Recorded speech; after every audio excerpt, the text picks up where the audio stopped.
गाई किती मटर आणलेस? अगं मी भाजीवाल्याकडे गेलेले तर मी विचारलं भैया मटर कैसा दिया, तर तो भैया बोला 60 रुपये किलो. तर मी म्हटलं देखो 40 रुपये में देना है तो दे दो नहीं तो जाओ. तर भैया बोला की ले लो. मी घेतला.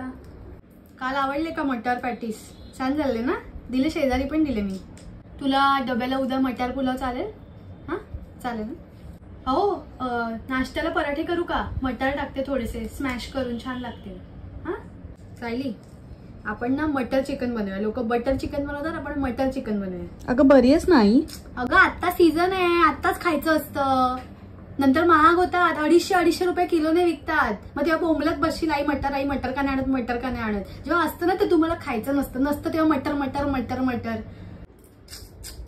बापरे खराब आहे ग, दाखवायला पाहिजे त्याला.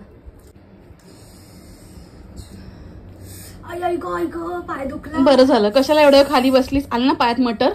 बरं झालं म्हणते, आईला बरं झालं म्हणते. हा दुसरी तिसरी मुलगी असती म्हणाली असती आई तू उठ, मी तुला मटर सोडून देते. ते नाही करायचं, मटरच फेकून मारीन.